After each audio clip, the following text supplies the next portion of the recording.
नमस्कार साथियों, मैं आरपी गुप्ता स्वागत करता हूं आप सभी का अपने YouTube channel max English classes पे।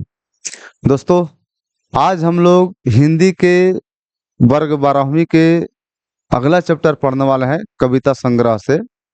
और उस चैप्टर का नाम होगा प्यारे नन्हे बेटे को। और उसके जो कवि हैं वो उनका नाम है विनोद कुमार शुक्ल।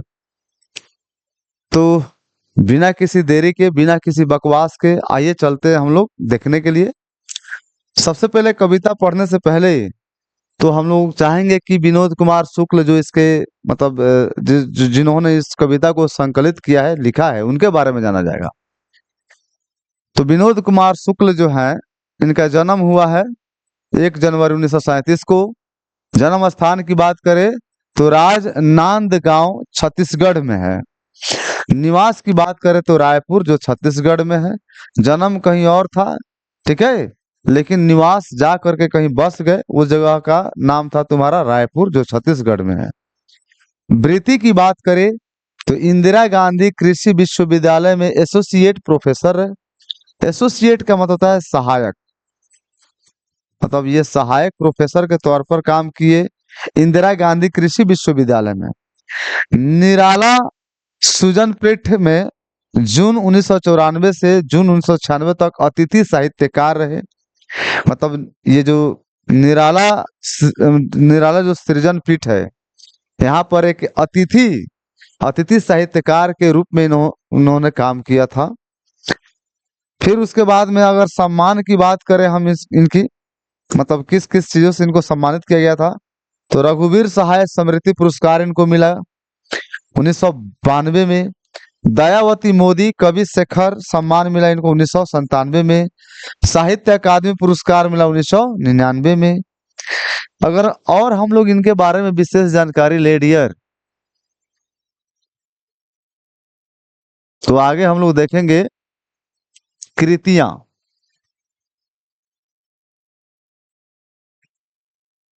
एक मिनट, हेलो, नमस्ते। ना,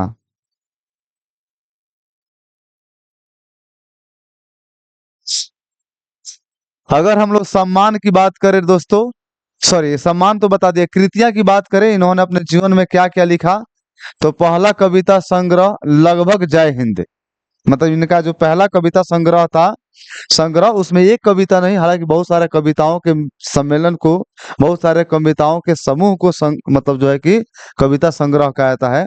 और वो था लगभग जय हिंद। पहचान सीरीज के अंतर्गत 1971 में प्रकाशित हुआ था ये लगभग जय हिंद। वह वह आदमी नया गरम कोट पहन करके चला गया विचार की तरह। वह आदमी नया गरम कोट पहन करके चल गया विचार की तरह। ये कविता जो है संग्रह है, यह भी कविता ही संग्रह है।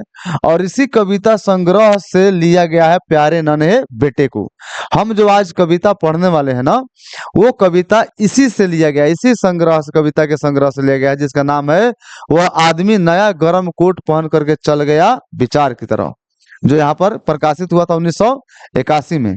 सब कुछ होना बचा रहेगा, ये 1992 में प्रकाशित हुआ था। अतिरिक्त नहीं 2001 में। सभी कविता संकलन, ये सभी कविता संकलन है। नौकर की कमीज, खिलेगा तो देखेंगे, दीवार में एक खिड़की रहती थी, सभी ये उपन्यास, ये सारे के सारे उपन्यास है। पेड़ पर कमरा है, सॉरी पेड़ पर कमरा। उसके बाद में है महाविद्यालय कहानी संग्रह, ये महाविद्यालय, पेड़ पर कमरा, ये सब कहानी संग्रह है, मतलब कहानी है ये। अगर हम लोग और इनके बारे में थोड़ा सा जानकारी हासिल करना चाहें तो हम लोग देख सकते हैं विशेष, मतलब इनके जीवन में क्या विशेष था, विशेषता क्या थी इनके। तो उपन्यासों का कई भारतीय भाषाओं में अनुवाद किया था इन्होंने, मतलब जो इनका उपन्यास जो था, उनको इन्होंने कई भारतीय भाषाओं में क्या किया था, अनुवाद किया था, मतलब ट्रांसलेट करके लिखा था। इतालवी भाषा में इनकी कविताओं एवं एक कहानी संग्रह पेड़ पर कमरा का अनुवाद हो चुका है इतालवी भाषा में। नौकर की कमीज उपन्यास पर मनी कौल द्वारा फिल्म का निर्माण भी किया गया है। मतलब ये जो उपन्यास पर जो था इनका नौकर की कमीज ये उपन्यास है, और इस उपन्यास पर मनी कौल द्वारा फिल्म का निर्माण, मनी कौल जो एक प्रकार के सॉरी एक डायरेक्टर हैं, उन्होंने एक फिल्म का निर्माण किया। और वो फिल्म किससे प्रेरित था? तो उपन्यास से। और उपन्यास किसके द्वारा लिखा गया था? तो उन्हीं के द्वारा, जो जिसका नाम था तुम्हारा नौकर की कमीज। आइए, यहाँ है प्यारे नन्हे बेटे को, आपके सामने कविता को रखा गया है। अभी आइए हम लोग यहाँ से इस पर पढ़ते हैं और इसको आगे लेकर के चलते हैं।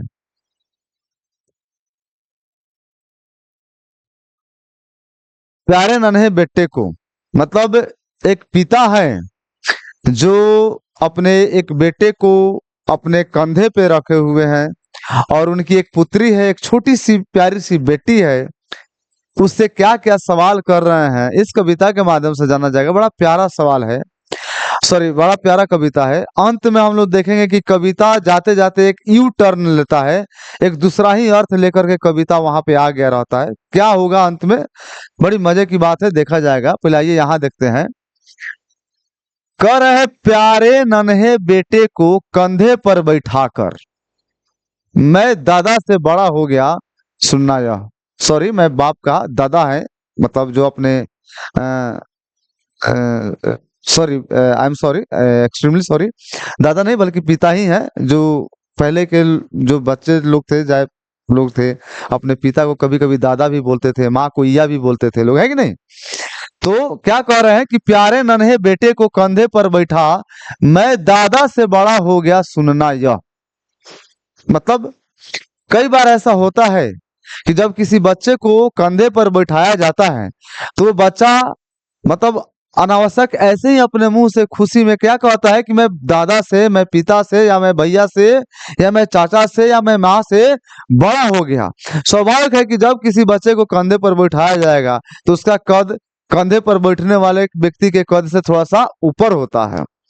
तो ये जो है, मतलब जो है लेखक का अपना एक मतलब समझे कि विचार है, और वो विचार को प्रकट कर रहे हैं। क्या कर रहे हैं कि प्यारे नन्हे बेटे को, मतलब एक बेटा है उनका, छोटा है, मतलब इनका सपना है, इनका एक मतलब अपना ये सुनने का मतलब इच्छा है, इनकी इच्छा है। और वो इच्छा क्या है कि प्यारे नन्हे बेटे को अपने कंधे पर बैठाऊं, और मेरा वो प्यारा नन्हा बेटा जो है यह कहे कि मैं दादा से बड़ा हो गया हूं। ये शब्द सुनने के लिए वो बड़ी आतुर है, ये उनकी इच्छा है। आगे क्या कह रहे हैं कि प्यारी बिटिया से पूछूंगा, ये आप पूछूंगा लिखा है, पूछूंगा होगा। प्यारी बिटिया से, एक और बेटी है छोटी सी है, तो ही करे प्यारी बिटिया से पूछूंगा, बतलाओ आसपास कहाँ कहाँ लोहा है। दोस्तों, मतलब मैं कभी कवि के दिमाग जो होता है ना, मैं उसकी बड़ा कद्र करता हूं। मतलब वो किसी भी चीज को कितना बेहतरीन ढंग से लिखने का काम करते हैं। जब कविता पढ़ा जाता है तो बड़ा आश्चर्य लगता है वो। देखिए, हमारे जीवन में लोहा है चारों तरफ, हर जगह लोहा है। हमारे घर में, हमारे मतलब जहां भी हम जाएं तो लोहा मतलब है। लोहा के बिना मुझे लगता है कि शायद मानव का जीवन अधूरा ही रह जाएगा।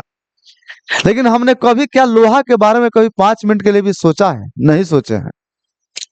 लोहा का क्या महत्व है, लोहा का क्या रोल है मानव के जीवन में, ये इसके बारे में हमने कभी शायद नहीं सोचा होगा। लेकिन कविता पढ़िएगा तो आपको भी बड़ा मजा आएगा कविता पढ़ करके, और बड़ा अच्छा लगेगा। और आज शायद आपको भी लोहा का कीमत के बारे में पता चलेगा कि लोहा कितना कीमती होता है मानव के जीवन में, और वाकई में लोहा क्या चीज होता है हमारे जीवन में, ये पढ़ने के बाद आपको पता चलेगा। तो कह रहे हैं कि प्यारी बिटिया से पूछूंगा, बतलाओ आसपास कहाँ कहाँ लोहा है। चिमटा, चिमटा जो घर में होता है, चिमटा पकड़ने वाले से रोटी वोटी भी उससे पलटा जाता है, उसको चिमटा बोलते हैं। पहले चिमटा का प्रयोग खास करके आग, मतलब चूल्हा में से आग निकालने के लिए उसका किया जाता था, लेकिन अब रोटी वोटी पलटने के लिए उसका प्रयोग किया जाता है, या गर्म चीज पकड़ने के लिए। चिमटा, करकुल, करकुल मतलब करछुल, जिससे खाना वाना महिलाएं जो घर के जो गृहिणी होती है चलाती है। करकुल, सिगड़ी, सिगड़ी का मतलब एक तो होता है वो जो जंजीर होता है जो किवाड़ में लगाया जाता है, और एक सिगड़ी होता है जहां पर आग जलाया जाता है, आग, क्लियर, उसको भी सिगड़ी बोलते हैं। शमसी, दरवाजे की सांकल, कब्जे, खीला, दरवाजे में धंसा हुआ, खीला का मतलब कीला, मतलब किला होता है, पहले के जो दरवाजा होता था ना, उसमें गोल गोल ऐसा होता था जो दरवाजे के अंदर उसको ठोक करके लगाया जाता था ताकि दरवाजा मजबूत रहे, है कि नहीं। तो वही कह रहा है, चिमटा, करकुल, सिगड़ी, समसी, है, दरवाजे की साकल, साकल मतलब वही जो लगाया जाता है, कब्जा, कब्जा भी लोहा का होता है, खीला, खीला मतलब किला जो दरवाजे के अंदर क्या होता है, धंसा हुआ रहता है, वह बोलेगी बोलेगी झटपट। मतलब जब अपनी प्यारी बेटिया से पूछेंगे कि बेटी बताओ लोहा कहाँ कहाँ है, तो उसकी बेटी उनकी बेटी फटाफट बताएगी कि घर में जो चिमटा है वह लोहा का है, करछुल जो है वह लोहा का है, सिगड़ी को देखकर बताएगी कि यह लोहा का है, समसी जो है लोहा का है, दरवाजे की जो साकल है, कुंडी जिसको बोलते हैं वह लोहा का है, कब्जे जो दरवाजे में लगाया जाता है, ठोका जाता है, जिसके कारण दरवाजा इधर आगे से पीछे हो सकता है, कब्जे, कीला जो दरवाजे के अंदर धंसा है, ये वो फटाफट बोलेगी कि ये सारा का सारा लोहा ही है। अब आप भी सोचिए कि लोहा का क्या स्थान है हमारे जीवन में। आगे अभी देखिए, रुक कर मतलब वो थोड़ा सा रुकेगी, याद करेगी शायद कि मैं और देखूं कि कहाँ कहाँ लोहा है, रुक कर वह फिर याद करेगी, एक तार लोहे का लंबा लकड़ी के दो खंभों पर तना बंधा हुआ बाहर सूख रही है, जिस पर भैया की गिल्ली चड्डी। दोस्तों गांव देहात में, ग्रामीण क्षेत्र में कपड़ा सुखाने के लिए भी लोग लोहे के तार का प्रयोग करते हैं। एक बांस से दूसरे बांस में बांधा जाता है लोहे के तार को और उस पर कपड़ा सुखाया जाता है। लेकिन यहाँ जब वो बच्ची लोहे को ढूंढ रही होती है तो जब बाहर देखती है जहां लोहा का एक तार बना करके मतलब रखा गया है जिस पर कपड़ा सुखाया जाता है, उस जिस समय वो देखती है उस पर उसके भैया का चड्डी टंगा हुआ रहता है। तो उसी बात को बता रहे हैं कि वो रुक कर बोलेगी कि एक तार लोहे का लंबा लकड़ी के दो खंभों पर तना बंधा हुआ बाहर सूख रही है, जिस पर भैया की गिल्ली चड्डी मतलब भीगी हुई चड्डी। फिर एक सेफ्टी पिन, साइकिल पूरी, सेफ्टी पिन जिससे महिलाएं अपने साड़ी उड़ी को सजाने के लिए लगाती है उसे सेफ्टी पिन कहते हैं। तो सेफ्टी भी लोहे का है, साइकिल पूरी, पूरा साइकिल ही लोहे का है। फिर वो बताएगी अपने पिता को। आगे देखिए दोस्तों,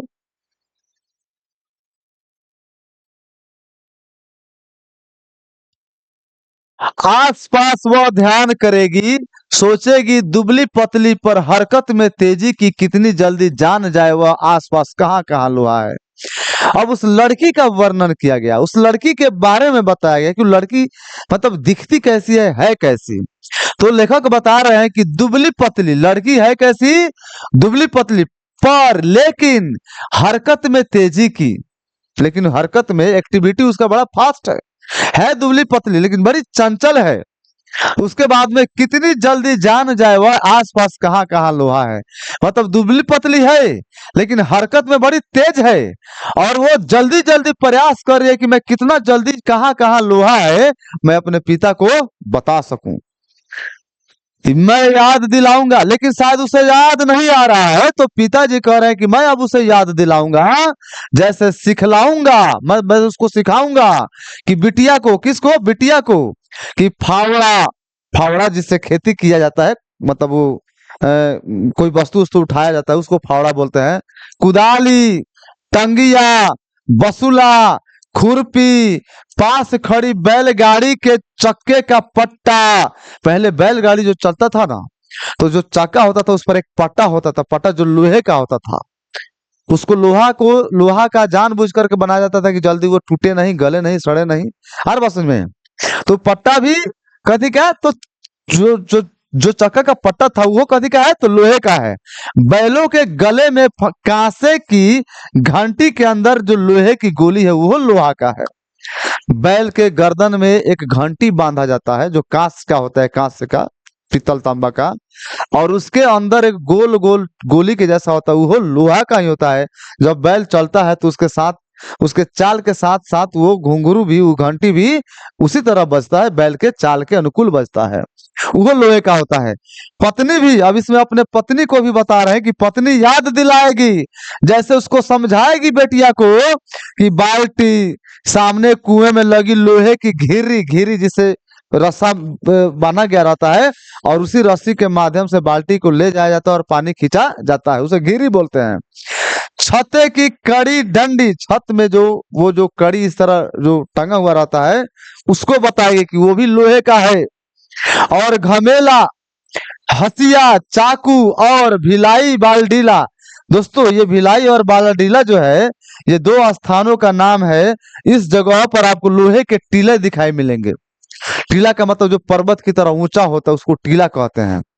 तो कौन जगह है? भिलाई और बलाडीला, ये दो जगह का नाम है जहां पर लोहे के टीले देखने को मिलते हैं।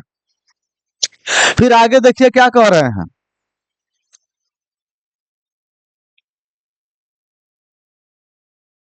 इसी तरह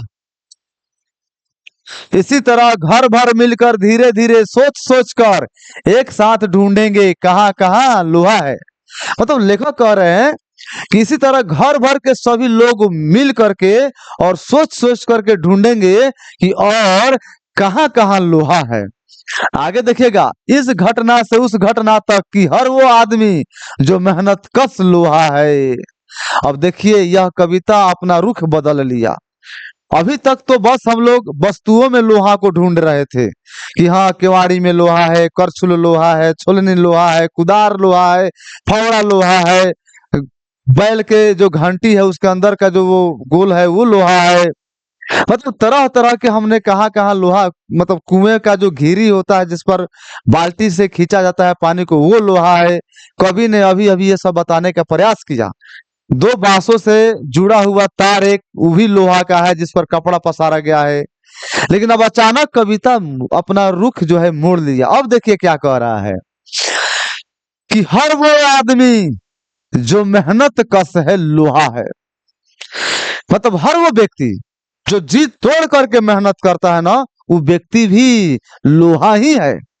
लोहा की तरह मजबूत व्यक्ति ही जी तोड़ करके और दिलकश मेहनत कर सकता है। हर व्यक्ति के बस की बात नहीं है कि वो मजबूती से बहुत कड़ा मेहनत कर सके। जैसे किसान दिन भर धूप में तप कर मेहनत करते, वो किसान लोहे है, लोहा है, लोहे के जैसा मजबूत है वो। आगे देखिएगा, अब औरत के बारे में कितना बेहतरीन वर्णन किया गया है कवि के द्वारा कि हर वो औरत दबी सताई बोझ उठाने वाली लोहा है। हर वो औरत जिसको समाज में दबाया गया है, जिसको समाज में सताया गया है, और वो जो औरत जो बोझ उठाने वाली औरत होती है, जिसके पति मर जाते हैं, अब उसके घर का सारा बोझ उस औरत के ही बॉडी पे आ जाता है, उस औरत के ही कंधों पे सारी जिम्मेवारी आ जाती है। वो औरत भी लोहा है। जो समाज में दबाई गई औरत है, जो सताई गई औरत है, वो भी लोहा ही है। क्योंकि दबा देना, सता देना और उसको सहन कर लेना, कष्टों को सहन कर लेना हर औरत के बस की बात, हर लोगों के बस की बात, हर इंसान के बस की बात नहीं है। जिस तरह लोहा अपनी पूरी मजबूती के साथ खड़ा रहता है, खड़ा रहता है धूप आंधी वर्षा तूफान, ठीक है, और उसे कुछ नहीं होता है, ठीक उसी तरह दबी सताई औरत भी लोहा है। बोझ उठाने वाली हर औरत भी लोहा ही है। आगे देखिए क्या कह रहा है, जल्दी जल्दी मेरे कंधे से ऊंचा हो लड़का, लड़की का हो दुल्हा प्यारा। उस घटना तक कि हर वो आदमी जो मेहनत कश लोहा है, हर वो औरत दबी सताई बोझ उठाने वाली, सॉरी यहीं तक होगा। ये फिर दोहरा दिया गया, आई एम सॉरी। जल्दी जल्दी मेरे कंधों से ऊंचा हो लड़का, लड़की का हो दुल्हा प्यारा। ये अंतिम पंक्ति लाइन था। अब उसके जो पिता है, मतलब लेखक जो है, अब यो कह रहे हैं कि जो मेरे कंधे पर जो लड़का बैठा है और कह रहा है कि मैं दादा से ऊंचा हो गया, जल्दी जल्दी वो बड़ा हो जाए, जल्दी जल्दी वो क्या हो जाए, जल्दी जल्दी मेरे कंधों से ऊंचा हो जाए लड़का, मतलब मेरे कंधा से भी ऊंचा हो जाए, मतलब मेरे जितना हाइट है, मेरे हाइट से भी हाइट, ज्यादा हाइट हो जाए मेरे लड़का का। और लड़की का हो दुल्हा प्यारा, और जो लड़की हो जब वो बड़ी हो जाए तो उसका हम शादी कर दें, तो उसका दुल्हा भी क्या हो, एकदम प्यारा हो, बढ़िया हो, सुंदर हो। इस तरह से ये कविता आपका समाप्त होता है दोस्तों। मैं उम्मीद करता हूं कि ये कविता आपको समझ में आया होगा। अगर समझ में आया हो तो मैं चाहूंगा कि इस कविता को अपने दोस्तों को भी शेयर करें। दोस्तों इस सारे जो जितने भी चैप्टर पढ़ाए जा रहे हैं उन सारे चैप्टरों का जो है कि चैप्टर बाय चैप्टर प्रश्न उत्तर, उसके ऑब्जेक्टिव क्वेश्चन, ठीक है, ये सारे के सारे अवेलेबल हैं। अगर आपको चाहिए हो तो मेरा नंबर स्क्रीन पर दिख ही रहा होगा, दिखा रहा होगा, उस नंबर पर आप हमको कांटेक्ट कर सकते हैं। Thank you so much.